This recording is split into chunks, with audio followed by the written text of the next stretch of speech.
Isang mapagpalang araw po sa ating lahat at bilang pagpapatuloy po ng ating ikapitong wika ay dadako po tayo sa ating ikaapat na wika. The power of hope in Jesus in the midst of darkness.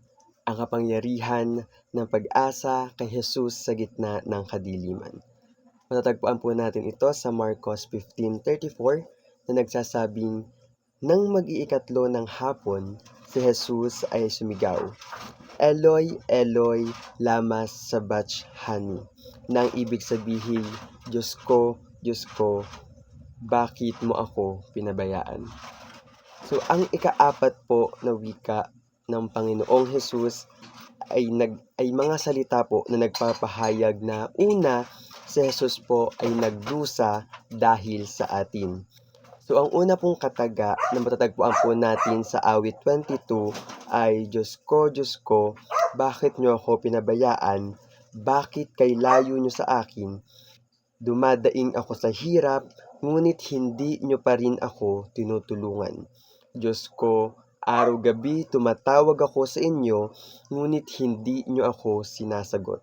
Kaya wala akong kapahingahan. So, nang gamitin po ni Jesus ang mga katagang ito bilang kanyang ikaapat na wika sa krus ay ipinahayag po niya ang kaniyang pagkakakilanlan bilang una po ay isang tao po na nagdurusa at naghihirap. So, sa kabila po ng kaniyang pagiging Diyos, ipinakita po niya sa atin na siya po ay nagdaranas ng sakit at kalungkutan tulad po nating mga pangkaraniwang tao. So, ito rin po ay nagpapakita ng kaniyang malalim na pananampalataya sa Diyos na sa kabila po ng kaniyang paghihirap ay naroon po siya at patuloy po siyang tumatawag sa ating Panginoon. So, ang mga taga pong ito ay nagpapahayag po ng matinding damdamin ng kalungkutan, ng pag-iisa, gayon din po ng pagdurusa. So, padalawa po ay isang tao po na nananawagan sa Diyos para po sa tulong sa gitna po ng paghihirap. So, sa kabila po ng kaniyang pakiramdam na para pong siya'y pinabayaan, patuloy pa rin po siyang tumatawag at nananalangin po sa ating Panginoon. So, ang salita po na, Diyos ko, bakit niyo ako pinabayaan? Na bakit kay layo niyo sa akin? Ito po ay nagpapahayag ng malalim na pangungulila at pagtatanong kung bakit parang iniwan siya ng Diyos sa gitna po ng kaniyang paghihirap. So, ang mga salita pong ito ay nagpapakita ng isang pusong nagdurusa at nagdadalamhati na hinahanap po niya ang presensya at tulong po ng ating Panginoon. So, ito po ay isang uri po ng panawagan o pagmamakaawa po sa ating Diyos na ipinapahayag po sa pamamagitan ng salmo. So, tulad po natin bilang mga tao na lalong higit tayo po bilang mga Kristiyano na sa kabila po ng ating malalim na pananampalataya sa ating Panginoon, dumarating po tayo sa ating mga pagsubok at naroon po na tila natatanong po natin at naku-question po natin ang ating Panginoon na bakit nga po ba natin kailangan pang danasin ang gano'ng mga bagay at bakit nga po ba tayo humaharap sa ganoon na tila nararanasan po natin o nararamdaman po natin na tila pinapabayaan po tayo ng ating Panginoon. So, padalawa po mga magulang at mga kapatid, si Jesus po ang nagdadala ng pag-asa sa atin. So, ang mga nauna pong kataga sa Salmo 22 ay nagpapahiwatig po ng isang malalim na emosyonal na karanasan po ng salmista na nagpapakita po ng kaniyang matinding damdamin at pangangailangan po sa ating Panginoong Diyos.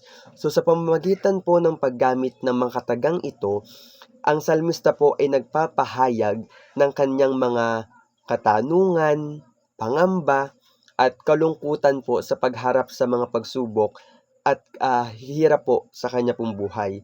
So, ang pag-asa po mula sa ating Panginoong Hesus ay nagdudulot po sa atin ng una ay yung pong kapahingahan sa mga panahon po ng matinding dagok sa ating mga buhay.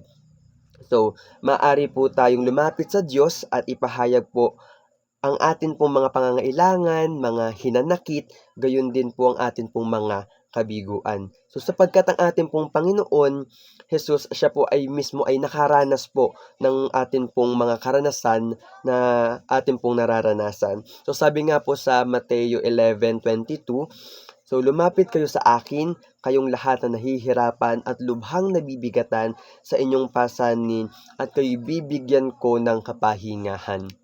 So, sa pamamagitan po ng pagsambit ng mga salitang Diyos ko, ang salmista po ay nagpapahayag ng kanyang confidence sa Diyos bilang kanya pong tagapagligtas at tagapagtanggol. Umaasa po siya na ang Diyos po ang magbibigay ng kapahingahan sa panahon ng matinding dagok sa kanyang buhay. So, di ba po sa atin pong mga buhay na hindi po natin masasabi ang takbo ng mundo, at talaga ang lahat po ng ito ay nasa timeline na ng ating Panginoon. Hindi po maiiwasan na mapapagod po tayo sa atin pong mga pag-aaral, sa mga pagtatrabaho, bilang mga magulang, bilang mga kapatid, bilang anak. Lahat po tayo nakakaranas ng pagod. And the main point of doing it po, alam po natin na sa lahat po ng atin pong nararanasang ito, ipinangako po ng ating Panginoon na lumapit lang po tayo sa Kanya at bibigyan niya po tayo ng kapahingahan na kung saan ay naroon po yung iba yung kalakasan na Kanya pong muling ipagkakaloob sa bawat isa sa atin upang muli nga po nating pagtagumpayan ang anuman pong hamon na darating po sa ating mga buhay. Sunod po ay ang katatagan po sa pananampalataya sa anuman pong dagok ng buhay. So bagamat po ang salmista ay nagpapahayag po ng matinding damdamin ng kalungkutan po at pangungulila, so siya po ay nagpapahayag ng kaniyang katatagan sa pananampalataya at pagtiwala po sa ating Panginoong Diyos. So siya po ay umaasa sa Diyos na hindi po siya pababayaan at hindi iiwan. So nag-aasam po siya na ang Diyos po ang magpapadama ng kaniyang presensya at pagmamahal sa gitna ng kaniyang paghihirap.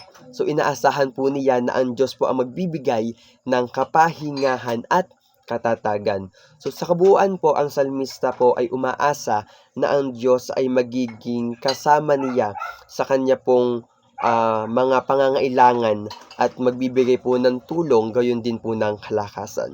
So ito po ay nagpapahayag ng kanya pong pananampalataya, gayon din po ng pagtitiwala sa Diyos bilang tagapagtanggol po at tagapagligtas. So, ang hamon po ngayong araw sa salita po ng ating Panginoon, dito po sa ika-4 na wika po na Jesus sa krus, ay isang salin po ng unang linya po ng awit 22 na nagpapahayag po ng kaniyang pakiramdam ng kalungkutan at pag-iisa.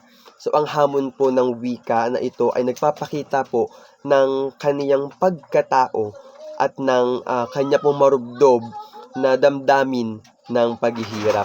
So sa kabila po ng kanyang pakiramdam na iniwan siya ng Diyos, nagpatuloy po siya upang magtagumpay po sa kanyang pagtitiwala sa Ama. So, ang tugon po na dapat po natin gawin ay ang pagpapatatag po ng ating pananampalataya na kahit po sa gitna po ng ating mga pagsubok ay naroon po na patuloy po tayong kumakapit, nagdarasal at patuloy po nating pinagtitibay ang ating pong pananampalataya. So may mga panahon po na maaari po tayong makadama ng mga kalungkutan at ng mga pag-iisa po. Ngunit kailangan po nating tandaan na hindi po tayo iiwan ng ating Panginoong Diyos.